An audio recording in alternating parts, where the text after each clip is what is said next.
3 years of silence had made Wraith forget what his own voice sounded like when he spoke above a whisper. The mining station drifted through the asteroid belt like a ghost, its hull scarred and dark, just another piece of space junk among thousands. That was exactly what he needed it to be. He moved through the narrow corridors with practiced quiet, checking the seals on each door out of habit. The station groaned sometimes, metal expanding and contracting in the temperature shifts, and every sound made his hand move toward the blade at his hip. Old instincts died hard. Military training had a way of carving itself into your bones until you could not remember what it felt like to walk without watching the shadows. The central hab unit was warmer than the rest of the station. Wraith had redirected most of the failing life support there, sacrificing his own comfort for the 4 lives that depended on him. Through the viewport in the door, he could see them huddled together in the corner they had claimed as their nest. Dragonlings, the galaxy called them, though they looked nothing like the mythical creatures from human fairy tales that some spacers talked about. These were real, and they were dying.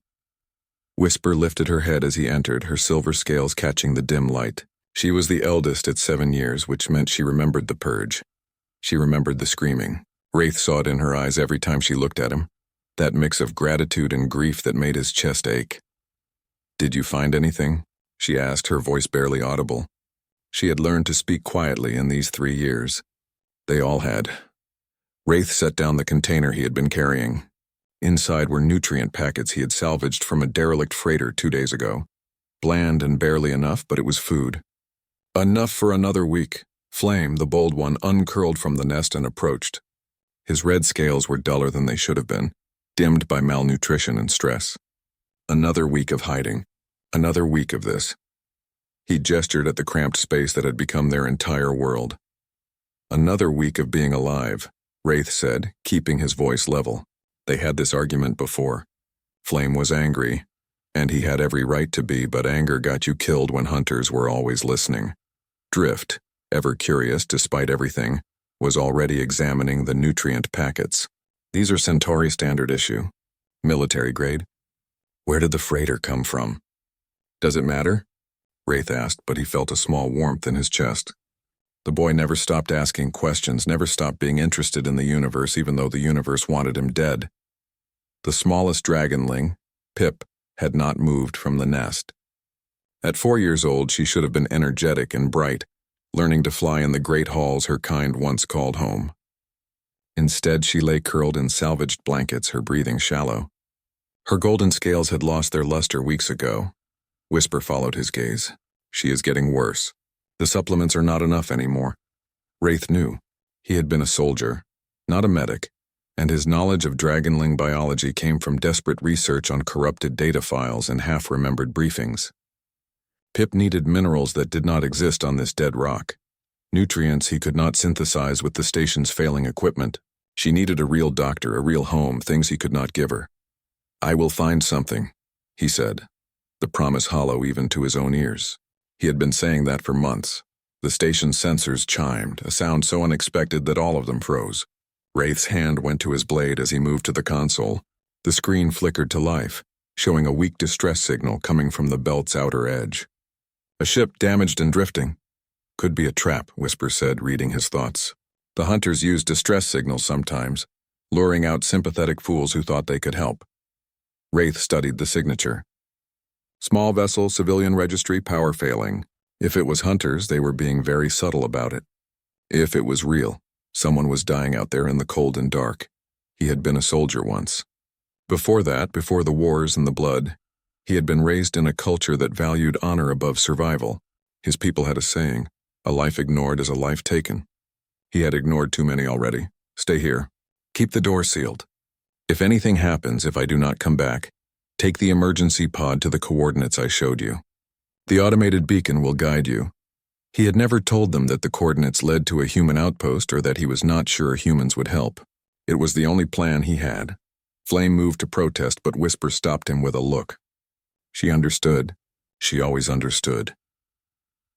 Wraith made his way to the communications array, another piece of failing equipment held together by spare parts and hope. He activated the channel, his voice rough from disuse. "Unknown vessel, this is Salvage Station 47. I read your distress call. What is your situation?" Static filled the channel for long seconds. Then a voice responded, human and female, strained with pain or fear or both. Station 47, this is the Dustwalker. Life support is critical. Main drive is dead. Oxygen for maybe 2 hours. Can you help? Human. Of course it was human. Humans went everywhere, stuck their noses into every corner of space, surviving things that would kill any sensible species. They were dangerous and unpredictable, and bringing one here was possibly the stupidest thing he could do. Pip's labored breathing echoed in his memory. Stupid seemed to be all he had left. Dustwalker, I can guide you in. Transmitting docking coordinates now. Follow them exactly. His finger hovered over the transmit button. This was the moment. Once he did this, everything changed. The hiding ended, for better or worse. He pressed the button. The coordinates transmitted across the void, a lifeline cast into darkness. Somewhere in the belt, a human ship adjusted course, limping toward the station. Wraith watched it come on the sensors. A small blip of metal and desperation drawing closer to his secret. He had spent 3 years keeping the Dragonlings hidden, 3 years maintaining absolute silence. Now he had invited a stranger inside. The human voice came again over the channel, breathless with relief. Station 47, I see your beacon. Thank you. Whoever you are, thank you. There was something in her tone, something genuine that made him think maybe this was not a mistake. Or maybe he was just tired of making all the hard choices alone, tired of watching Pip grow weaker while he did nothing but hide. Wraith secured the channel and returned to the HAB unit. 4 pairs of eyes watched him from the warmth of their nest. A human is coming, he said simply. She will dock in the secondary bay. She will not see you, will not know you are here. I will help her repair her ship and she will leave. Nothing changes, but they all knew that was a lie.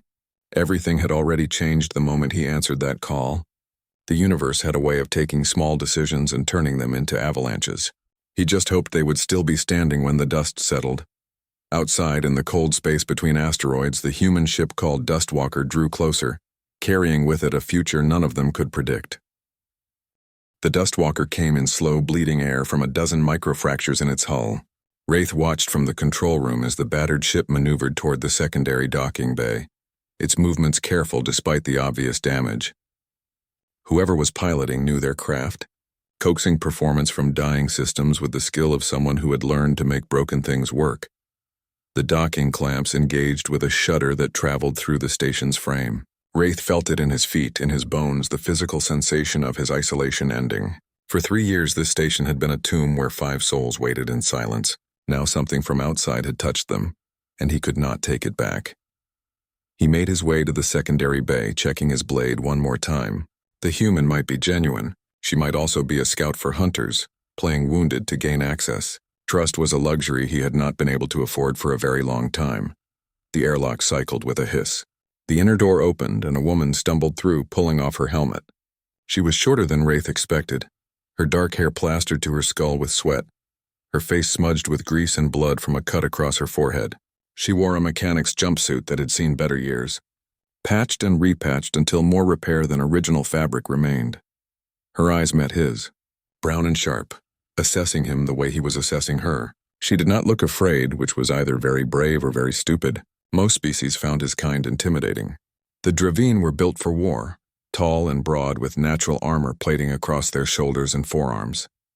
He had scars on top of that, earned in battles he tried not to remember. You are the voice from the radio, she said. Her galactic common was good, barely accented. Thank you for letting me dock. I was starting to think the cold was going to take me. Your ship needs significant repairs, Wraith observed, keeping his distance. What happened? The woman shrugged, wincing as the gesture pulled at something painful. Micrometeor shower came out of nowhere, shredded my starboard side before I could get the shields up. Lost main power, backup is failing, and life support decided it had lived a good life and wanted to retire. She looked around the bay, taking in the old equipment and barely functional lighting. Your station does not look much better, if I'm being honest. It serves its purpose, Wraith said, bristling slightly at the observation, even though she was right. Which is? She was studying him now with that same sharp attention, and he realized she was reading him the way he had been reading her. Humans were good at that, he remembered. They had evolved as social creatures, learning to interpret tiny signals of body language and intention. It made them dangerous in ways that had nothing to do with physical strength. Salvage. He lied smoothly. I work the belt, recover what I can from derelicts. Alone? She raised an eyebrow. That is a lot of station for one person. I prefer solitude. Right. She did not believe him. He could see it in her face, but she did not push. Instead, she moved to examine the bay's equipment, limping slightly. If you help me patch my ship, I can fix your life support in return. I saw the readings when I came in. You are running on maybe 30% efficiency. Another few months and this whole place will be an icebox. Wraith had not asked for her help, but he could not deny the appeal. The station's systems were failing faster than he could repair them with his limited knowledge. Still, letting her move freely through the station was a risk. I will help you with your ship. The life support is my concern. Your funeral, she said mildly, pulling tools from a bag she had carried through the airlock. Though if you change your mind, the offer stands. I am Rory, by the way. Rory Valdez. Been working salvage and repair for about 15 years now. Wraith? Just Wraith? Just Wraith. She smiled at that, a quick expression that softened her grease-smudged face. Fair enough. We all have things we do not talk about out here. They worked in silence for the first hour, Rory directing him as they accessed her ship's damaged systems. She knew what she was doing, her hands moving with confidence over the machinery, finding problems and solving them with quick efficiency. Wraith found himself respecting her competence despite his wariness. Hand me the fusion wrench, she said from inside an access panel. The one with the blue grip. He passed it to her. You travel alone? Mostly. Had a partner for a while, but we went separate ways about 2 years back. Mutual decision. She wanted to settle down, I wanted to keep moving. Rory's voice echoed from inside the panel. You really do this salvage work alone? No crew, no help? I manage. I bet you do. She emerged from the panel, wiping her hands on a rag that was already beyond dirty. But managing and living are not the same thing. I learned that the hard way. Before Wraith could respond, his comm unit chirped. He tensed, recognizing the pattern. It was Whisper, using the emergency signal they had established. 3 short pulses, danger. Problem? Rory asked, noticing his reaction. I need to check something. Stay here. He moved toward the bay door but stopped when his sensors chimed. The station's long-range scanner had picked up something. He pulled up the display on his wrist unit and felt his blood turn cold. A ship had entered the belt. Military configuration, heavy scanning equipment. Hunters. Rory had moved to look over his shoulder, moving quietly for someone he had not heard approach. She studied the readout and he saw her expression change, becoming harder. That is a hunter ship. Tarquin class, if I am reading it right. They are scanning for something. How do you know hunter ships? Wraith demanded, his hand moving to his blade. Same way you know to be scared of them, she said, meeting his eyes. I have been in this belt for a long time, Wraith. I know what moves through it and why. Those ships are looking for refugees, for things they can sell or kill or both. She paused. Whatever you are hiding here, they are looking for it. He could kill her now. It would be quick, and it would keep the secret. His hand tightened on the blade's grip. But Whisper's warning was not about the human. It was about the hunters, and looking at Rory's face at the recognition and the absence of greed there, he made a choice that was possibly more stupid than answering her distress call. I need to mask our energy signature. If they scan us directly, they will find what they are looking for. Then let us make sure they do not scan us, Rory said. She moved back to her ship with purpose. My ship's systems are damaged, but that means they are putting out irregular energy patterns. We can use that. Make it look like a natural phenomenon. Scatter debris that will bloom their sensors. They will register salvage activity and junk. Nothing worth investigating closely. You would help me. You do not even know what I am hiding. Rory looked at him, and her expression was complicated, mixing old pain with determination. I know you answered a distress call when you did not have to. I know you are hiding from hunters in a dying station, and I know that whatever you are protecting, it matters enough that you have given up everything else. She pulled a cable from her ship's exterior. That is enough for me. Now, are we doing this, or are we having a philosophical debate while those hunters get closer? Wraith helped her set up the deception, following her instructions as they created a false energy trail using her damaged systems and the station's old mining equipment. It was clever, the kind of solution that came from experience and quick thinking, human qualities, he realized. They looked at problems and saw possibilities where other species saw only obstacles. The hunter ship moved through the belt, its scanners sweeping across their position. Wraith held his breath, watching the display. The energy signature bloomed exactly as Rory had predicted, showing up as debris and a malfunctioning ship, nothing worth the time of hunters looking for specific prey. The hunter ship altered course, moving deeper into the belt away from them. Wraith exhaled slowly. They had time. Not much, but enough. They will come back, Rory said quietly. When their main search comes up empty, they will start checking the false positives. You have maybe 6 hours, maybe less. I know. So what are you protecting that is worth dying for? Wraith looked toward the inner station, toward the hab unit where 4 young Dragonlings waited in their nest, where Pip's breathing grew shallower every day. He had kept the secret for 3 years, but secrets had a weight and he was tired of carrying it alone. Come with me, he said. If you are going to help, you should understand what you are risking your life for. The walk through the station's corridors felt longer than it was. Wraith led Rory through passages he had not allowed anyone else to see in 3 years, past sealed doors and darkened sections where ghosts of the mining crew still seemed to linger. She followed without questions, her footsteps quiet behind him, and he wondered if she understood what trust meant to someone who had learned to survive without it. At the hab unit door, he paused. What I am about to show you, people will pay millions to possess. They will kill for it. If you have any intention of betrayal, turn back now. Rory's face was serious. I have seen what greed does to people. I have lost too much to it already. Whatever is behind that door, I am here to help. Not profit. He studied her for a moment longer, then opened the door. The Dragonlings had moved into defensive positions, Whisper at the front with Flame and Drift flanking her, protecting Pip, who remained curled in the nest. Their scales caught the light, silver and red and blue and gold, beautiful and terrifying in their vulnerability.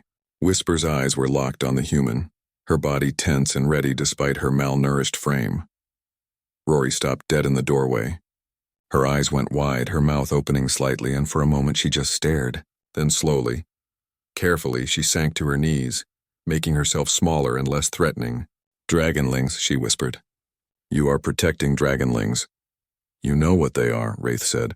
It was not a question. Everyone knows what they are. Their heart core's power FTL drives. One core is worth more than most people earn in a lifetime. Rory's voice was thick with emotion Wraith could not quite identify. The purge happened 5 years ago.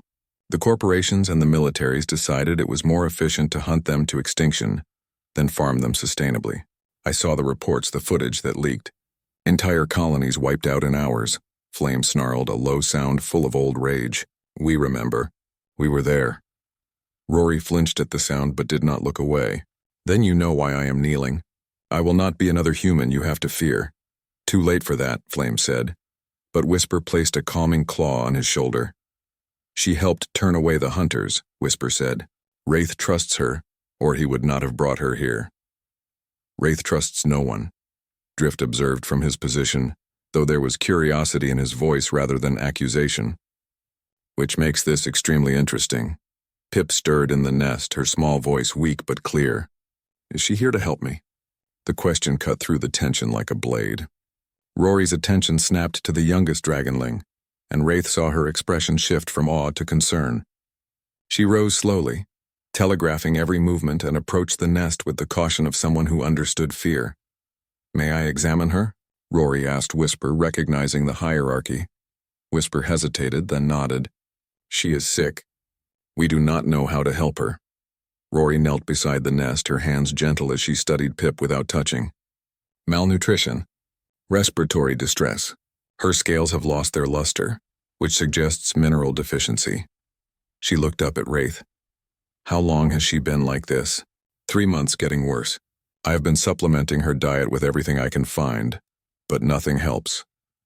Because you are supplementing the wrong things, Rory said, her tone matter-of-fact rather than critical. Dragonlings need a specific compound in their diet, crystalline minerals found in their native habitats. Without it, their bodies start breaking down their own heart cores to survive. Flame moved closer, his earlier hostility forgotten. You know about our biology? How? I worked on a terraforming project 15 years ago before the purge.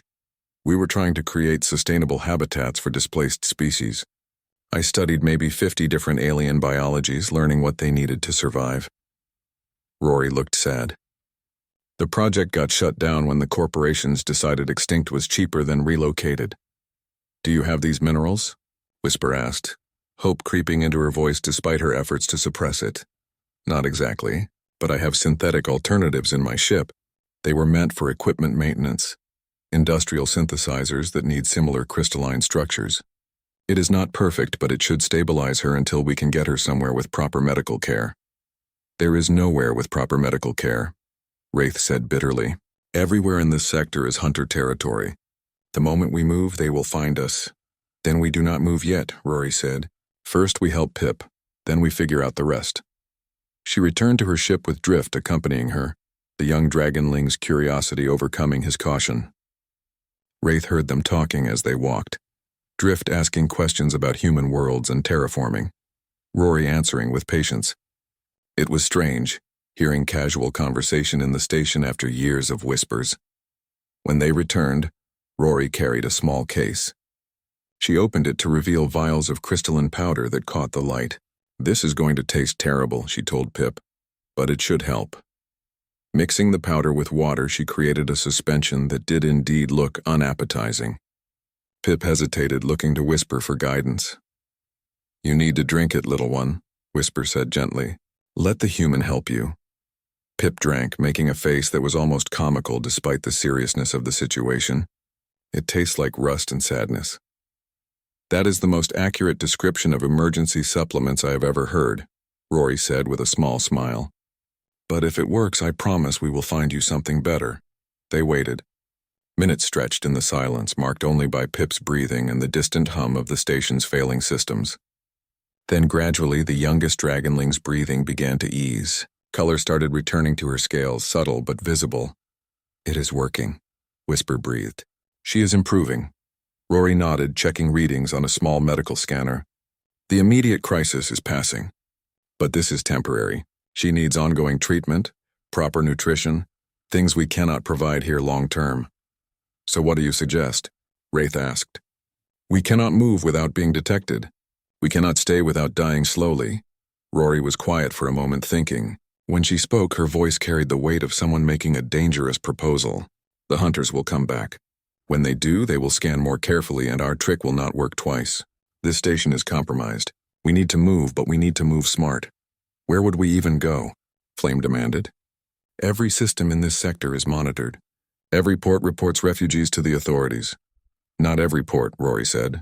There are places, colonies on the edges of human space where people do not ask too many questions.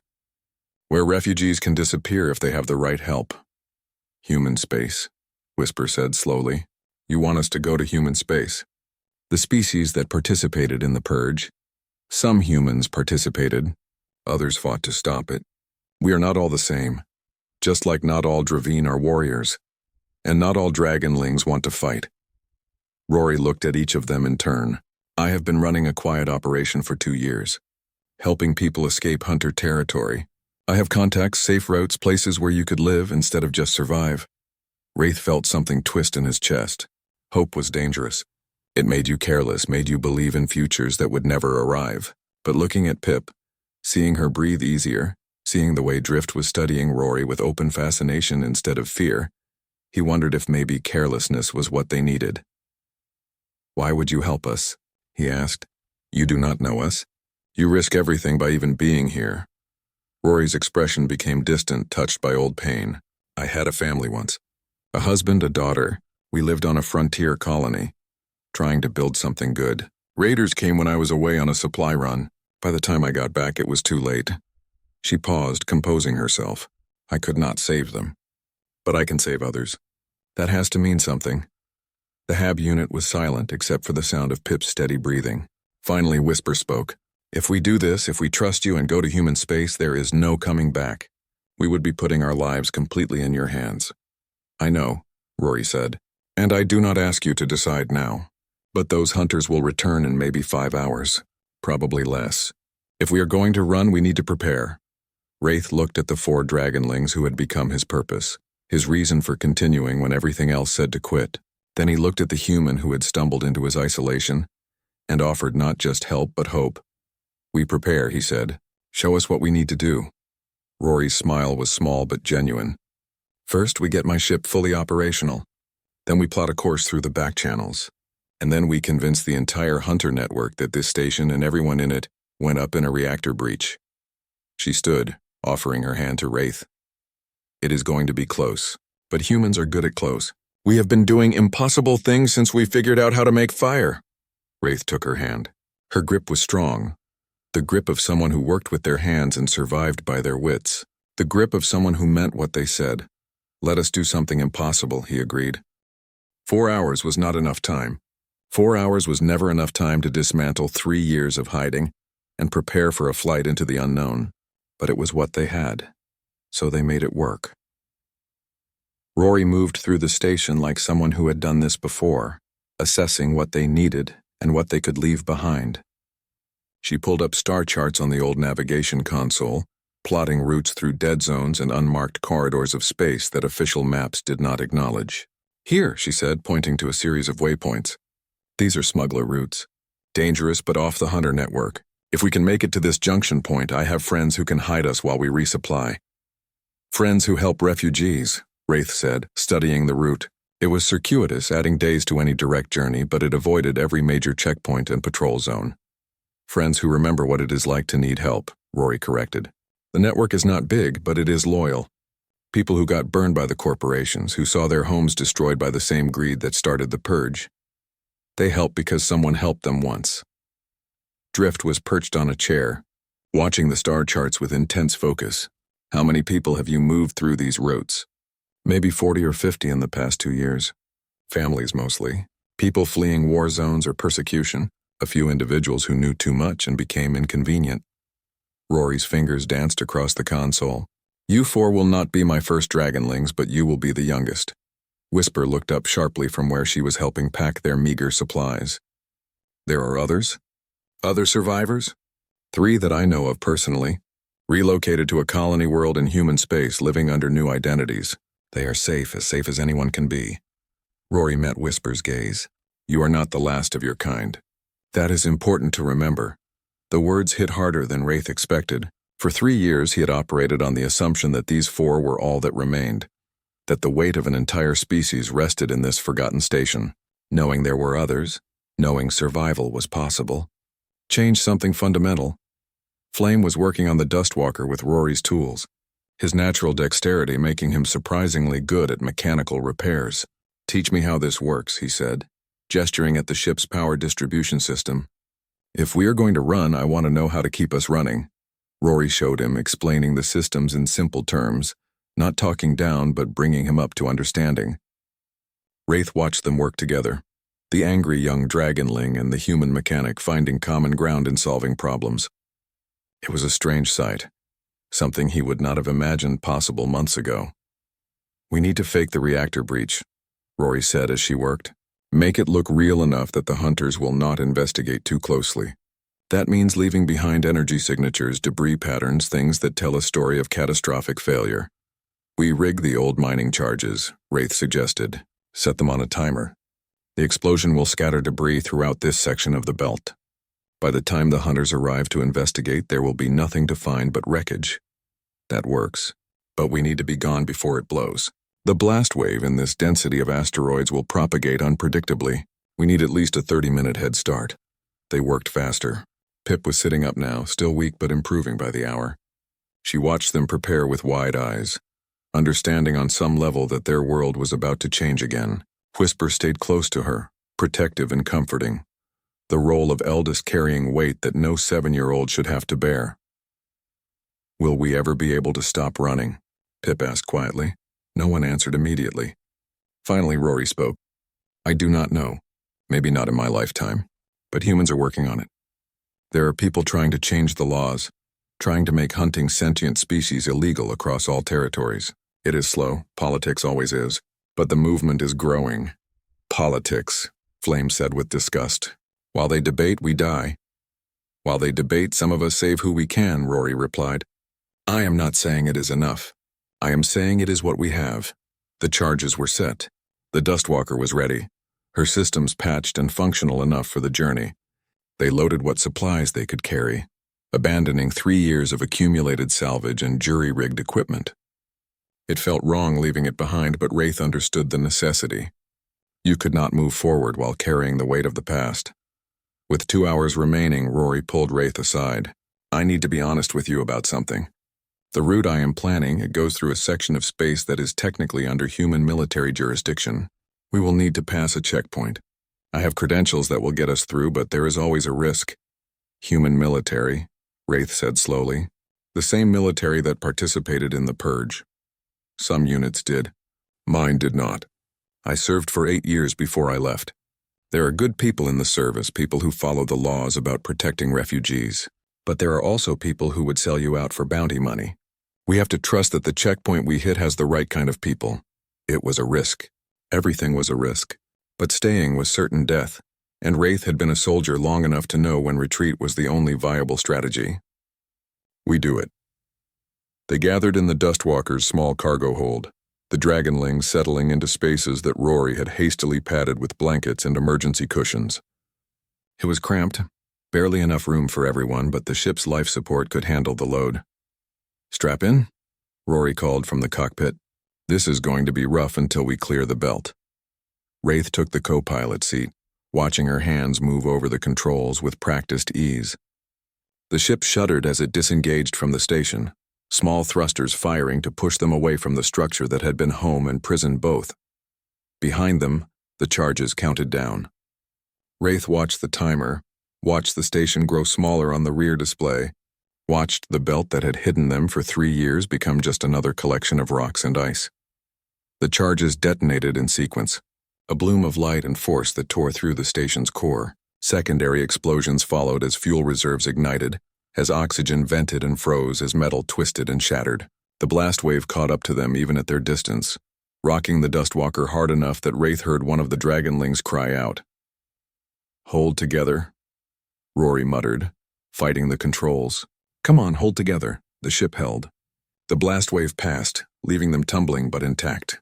Rory corrected their trajectory, pointing them toward the first waypoint on her carefully plotted route.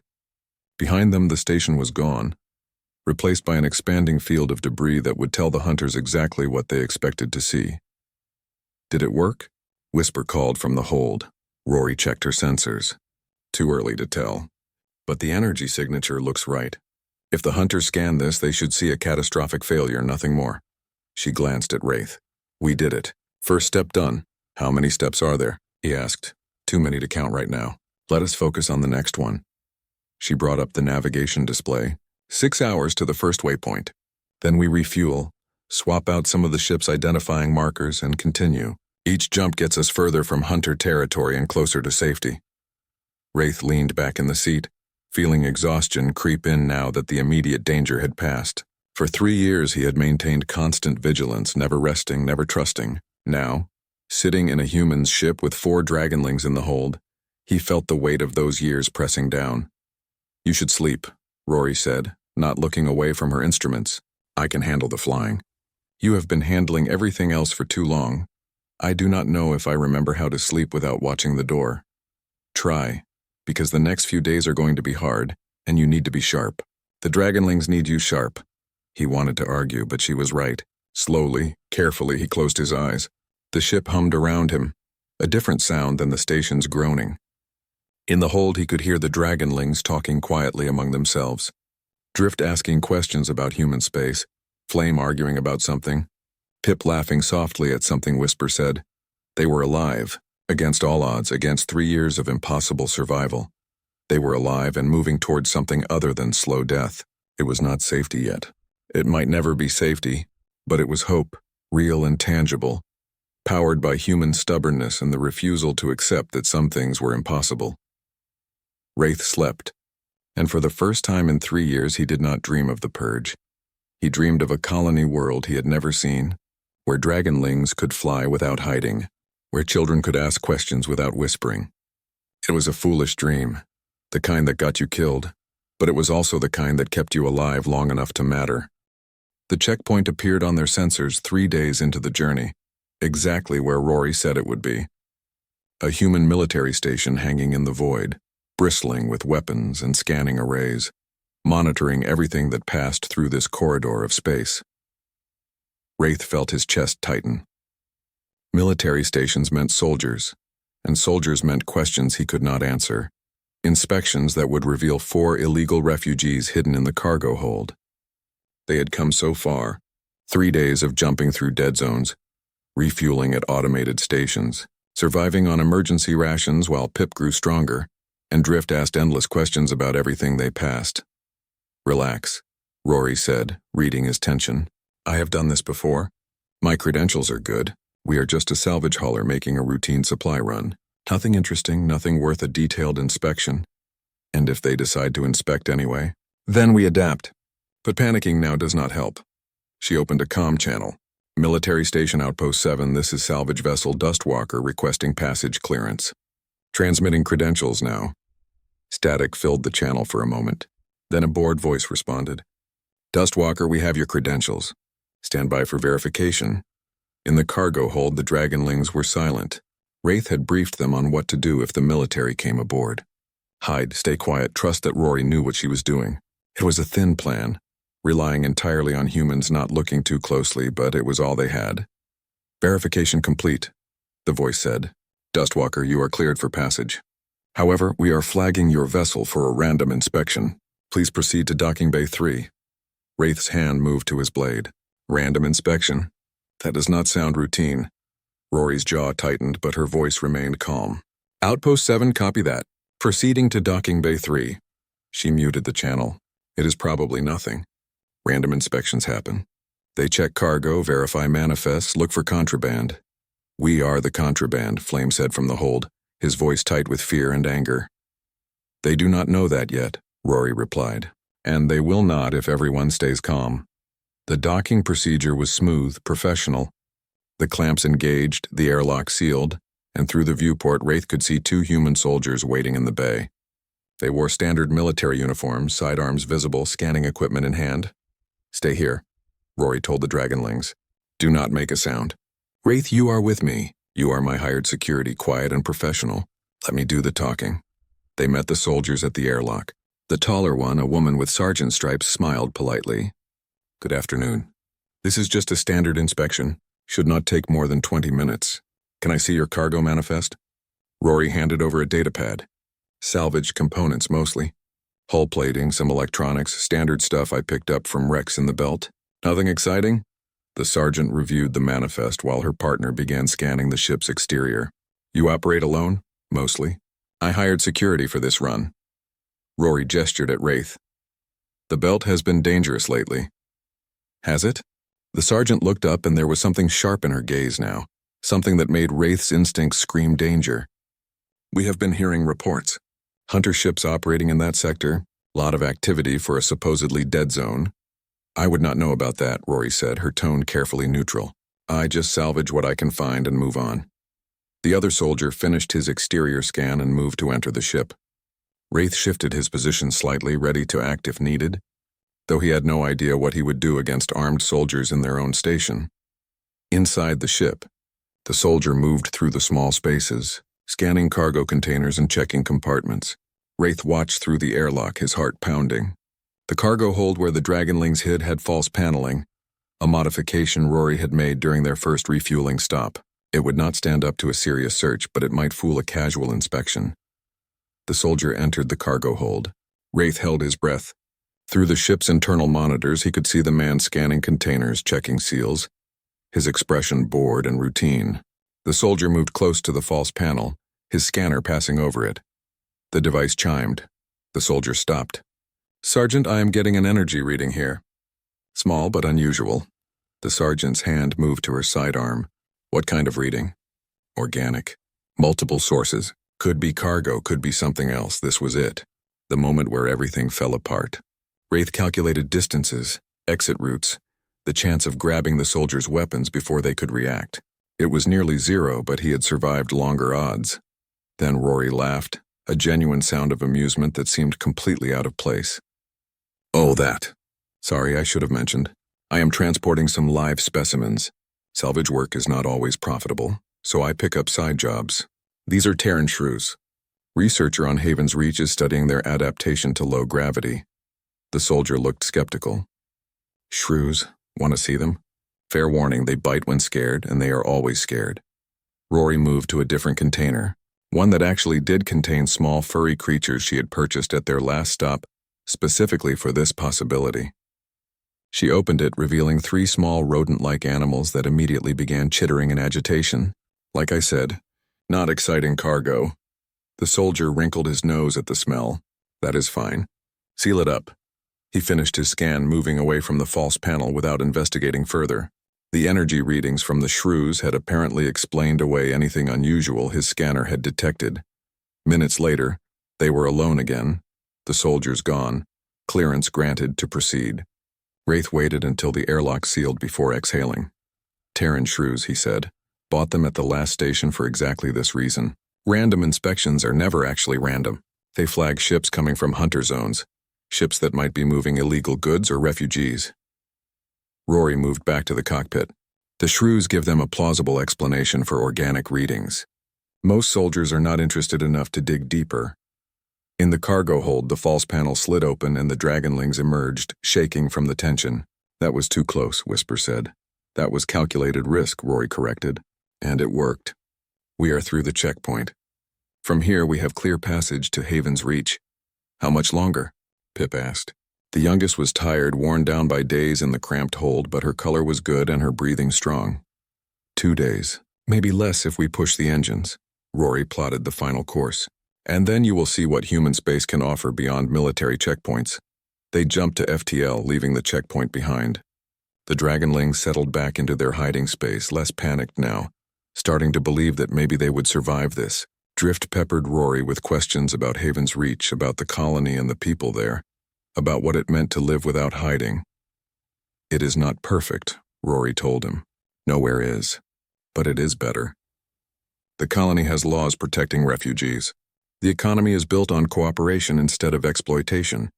People there have seen what happens when you choose profit over lives, and they decided to build something different. Humans built it?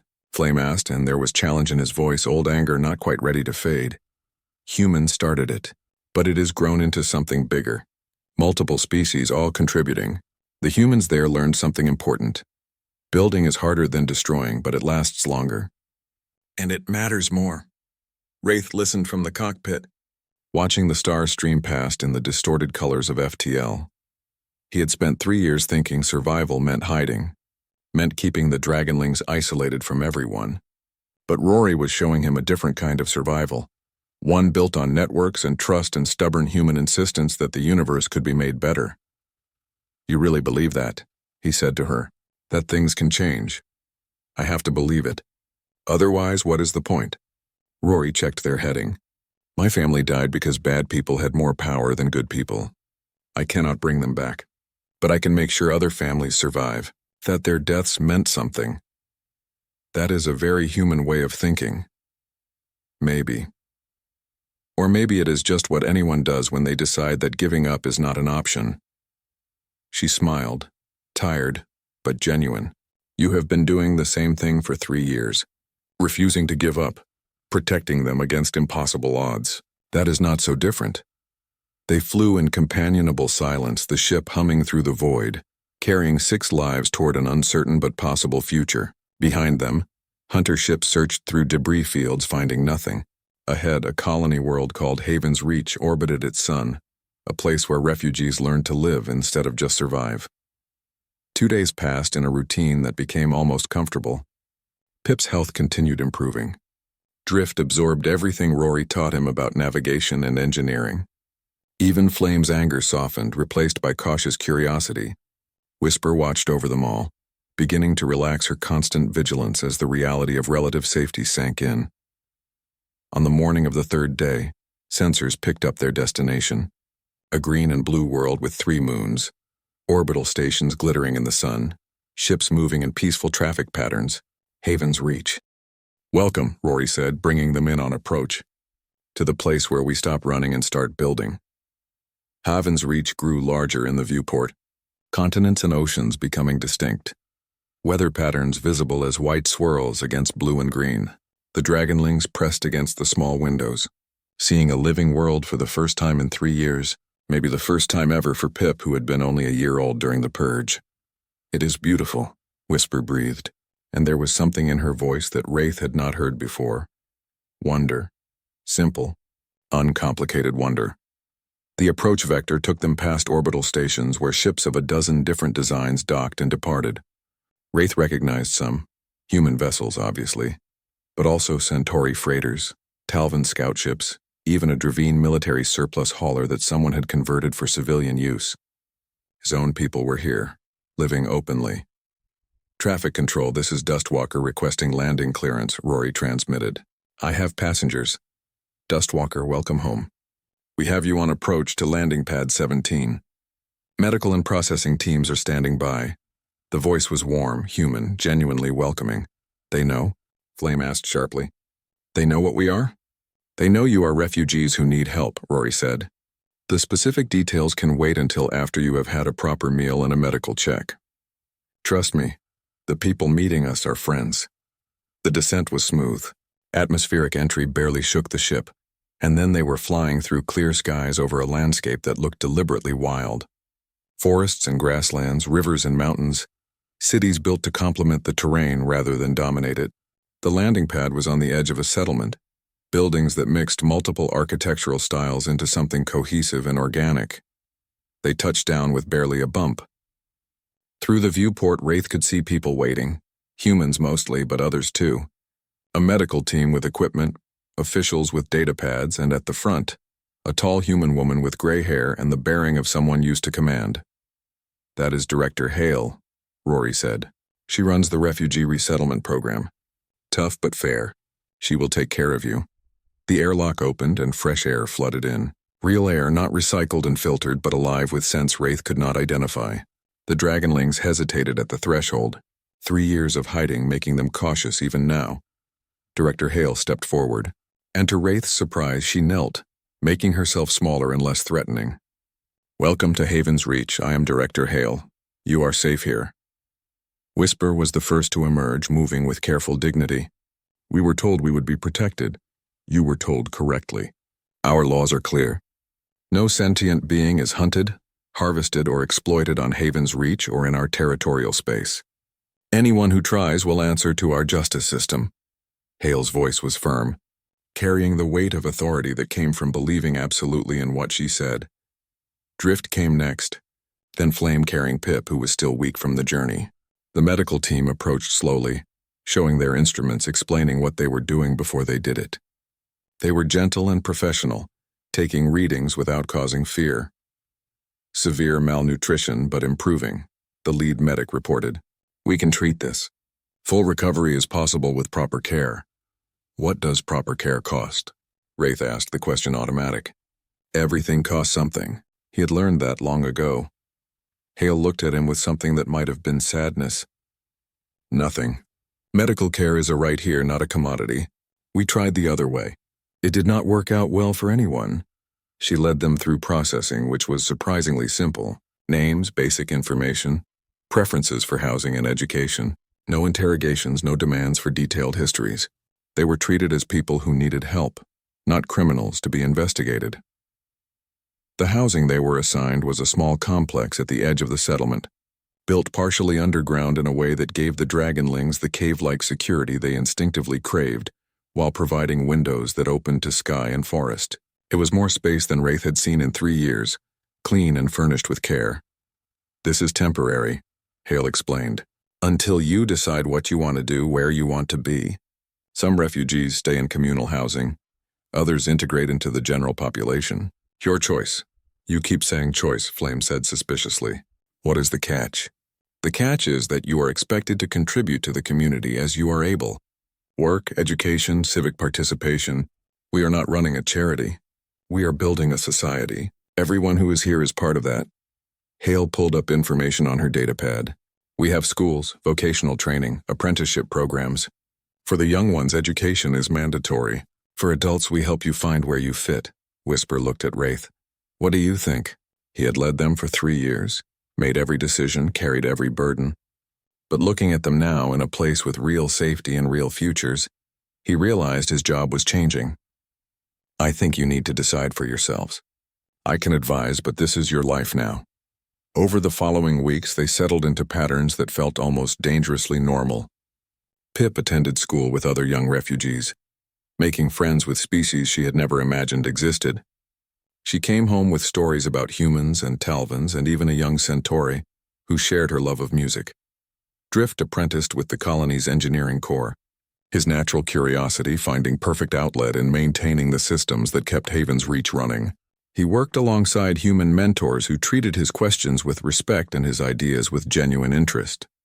Flame, after weeks of suspicious observation, joined the colony's security force. Not as a soldier, but as someone who understood what it meant to be hunted and could help protect others from the same fate. He trained with humans who had fought in the same wars that scarred Wraith, who understood the weight of violence and the value of restraint. Whisper took longer to find her place. She spent time in the archives learning the history of Haven's Reach and the refugee network that made it possible. Eventually, she began working with new arrivals, helping them adjust the way Rory had helped her. Wraith himself struggled the most. 3 years of constant vigilance had worn grooves in his mind that were hard to escape. He would wake at night, checking locks that did not need checking, watching for threats that were not there. Director Hale noticed and connected him with others who carried similar scars.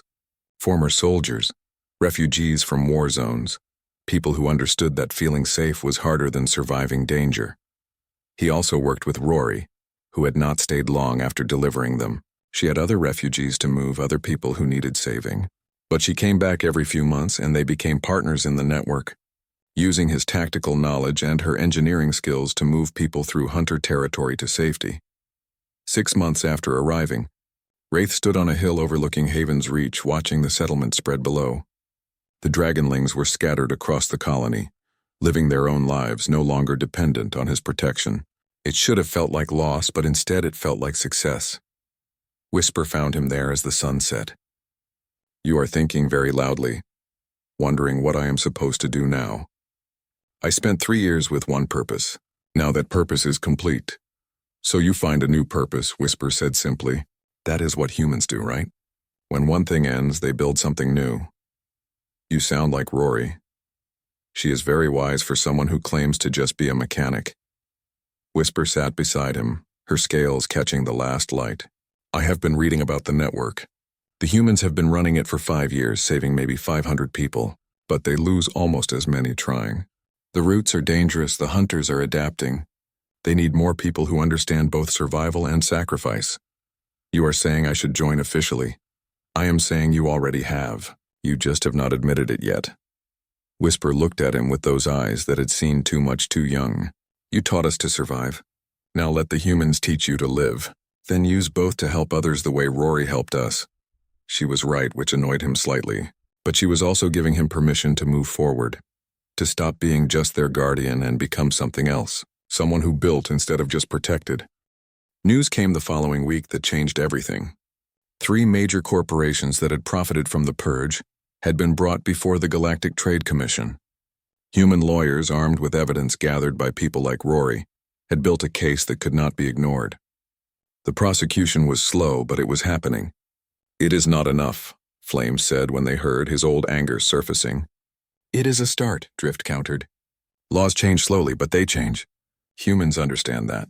They lost whole species on their own planet before they learned. Now they are trying to keep the galaxy from making the same mistakes. More Dragonlings arrived over the months, brought by the network, young and old, traumatized and resilient, each with stories of survival that needed to be witnessed. Haven's Reach absorbed them all, growing not just as a refuge but as a community. A year after arriving, Wraith stood in a school where Pip was performing in a concert with her class. Different species, different backgrounds, all making music together. The youngest Dragonling, who had been dying when he first met Rory, was singing with clear, strong voice about hope and new beginnings. Rory stood beside him, having returned for the event. You did good work keeping them alive all those years. I kept them hidden. You taught them to live. We did it together. That is how humans work. We are not usually the strongest or the fastest. We just refuse to give up, and we keep building until we make something that lasts. She paused. I am heading out next week. There is a family trapped in the outer reaches. Could use someone who knows military tactics. I will go. Wraith said without hesitation. This was his purpose now. Not just protecting 4 lives, but helping save hundreds. The humans had shown him that survival was not enough. You had to build something worth surviving for. On stage, Pip finished her song. The audience applauded. Humans and aliens united in the simple joy of watching children thrive. It was not perfect. The galaxy still had hunters, still had greed, still had people who saw others as resources to exploit. But it also had places like Haven's Reach, built by humans who refused to accept that cruelty was inevitable. Wraith understood now what made humans dangerous, not their strength or violence, but their stubborn insistence that the universe could be made better, through enough work and creativity. They had looked at a galaxy that accepted hunting sentient beings and said no. They had built networks and sanctuaries, changed laws and minds, one life and one choice at a time. The Dragonlings had come seeking protection. What they found was something far more valuable, a future where protection was not needed because the world itself had changed. It was not complete, might never be complete, but it was real and growing. As the concert ended and families celebrated together, Wraith made his decision. He would continue the work. Keep moving refugees. Keep building the network. Keep fighting not with weapons but with the same stubborn human hope that had saved 4 Dragonlings in a dead mining station. The mechanic had changed their fate. Now they would help change the fate of others. That was how humans did things. Building futures one saved life at a time, refusing to accept that some things were impossible. And maybe, just maybe, that refusal would eventually make the galaxy a place where no one needed to hide.